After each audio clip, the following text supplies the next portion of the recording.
So guys, welcome back to the channel. So we're back again with a new video, guys. Just a kind of a spur of the moment kind of thing. I decided to redo the farm and I said, look I'll get a video out and hope you enjoy it, as I always myself like a good video to come out on a Sunday as something to enjoy. So yeah, this is the new farm. We've two farms to go through, so we've a nice little bit to show you guys. There'll hopefully be new tractors, new models, and hopefully a story to kind of go along with it. So we'll see how it goes, and if you enjoy it, that's the main thing. So yeah, without further ado, welcome to the new farm. I don't have a name on it yet. I might come up with one in a few minutes, or it's been kind of such a spur of the moment. But we'll have a new name for this new farm, and yeah, hope you enjoy. So yeah, without further ado, let's get into it. So this is kind of the first farm. It's the main farm, and we have cattle on the farm as well as a lot of machines. So it's early spring, so the cattle haven't been out because we are having a lot of rain recently, on and off. So the cattle are still in the sheds, they're not out in the pastures just yet. We still have a lot of silage left over from the mild winter, as we were able to actually keep cattle out for a good stretch of time. We got a new purchase there during Christmas time, and I'll show you that in a little bit. So to start off the machines, we have the Fleming muck spreader over the corner parked up, 465 Nutfield, 2100 Leyland, and we have our I4 William cattle trailer. So this is the new little purchase we got. It's a Bobcat. I'm not sure what number it is, but it's a fine little machine. We hope to see more of this. It's very handy around the yard. We're using it to feed the cattle with and push up the silage, as we don't actually have a loader tractor on the farm, on this farm, just yet. But we bought a Bobcat because they're very versatile little machines for mucking out sheds and the likes, and hopefully do a lot of contracting. If anyone ever needs any sheds mucked out, this is the tool to go to. It's just so small and it'll get in anywhere, and I know it's probably for the bulk size, you'll have to maybe muck out with a bigger machine, but to get in tight spaces, it gets the job done. We also have two Marshalls. The pair of Marshalls we have is a 904 Marshall and the Marshall 100. They're sitting in here. They're the main contracting tractors, but they'll hopefully be back out again. We were doing a bit of hedge cutting with the 904, and she's sitting grand on a Sunday afternoon. And yeah, we'll go on to the next farm, and yeah, so this is the first farm anyway.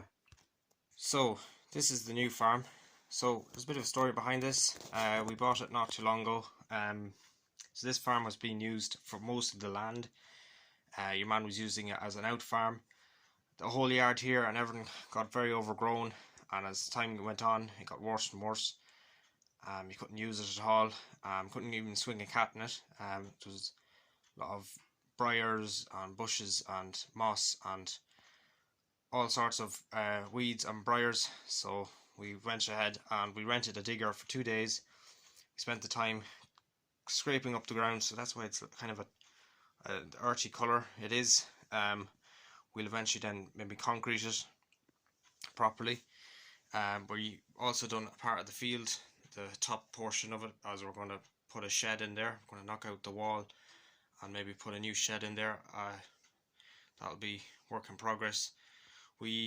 So the machine we've been using was the 1474 County on the NC dump trailer, and that was being used to bring whatever was scraped up by the digger in a big pile and was drawn away by the county to another field that has a big hump in it that needs to be leveled off. So we just put the topsoil and the access stuff that had to be taken away from here to there, so it worked out very well. Then once we had all the yard clearing of all the weeds and briars, we went ahead and cut down a big tree that was here. This is the remains of it. It's a tree, an elder tree actually. They grow very quickly, and they're definitely kind of a weed of a tree because they grow absolutely anywhere. They just grow in little spots and they do a lot of damage. So I'm glad to get that cut up and be gotten rid of. Over here we have this little shed. So we found a lot of machinery and bits and pieces throughout the briars and stuff, like an old fertilizer spreader or lime spreader, hopper, buck rake, and this remains of a bale trailer, and also a Deutz tractor which is kind of half stuck into the shed, and a ring feeder. We also found that little trailer down in the ditch as well. We dragged it up here with the county. We'll have to look into that, and we'll have to look into a lot of this stuff here and see what's worth saving or keep turning into something new, or we'll just sell it to the scrap man. Over here we're using the Fleming topper to just top down all the foliage, and then come in with the Hitachi digger. That's what we were using, to just clear out the whole place of the scrubs and overgrowth. So this shed is the only shed that kind of was used on this little out farm. It was being used to store bales, obviously. It could only be half filled with bales, as the other half is full of old machines as well, bits and pieces that were left behind.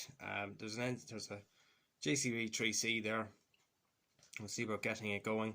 We'll have to know the story behind it before we can get her out of there and get all the stuff cleared from in front of it, and we might see about getting it going. That'd be handy to have to dig out new drains and existing ones after the winter. And then we'll sell these bales to a mushroom factory. We got a contract from them, and these bales have been here that long that they're full of mold and stuff, so they might be good for just either dung or as they use old moldy bales to produce mushrooms. So that's where they're going. And then we'll concrete this yard. So this is this little farm. It's a work in progress.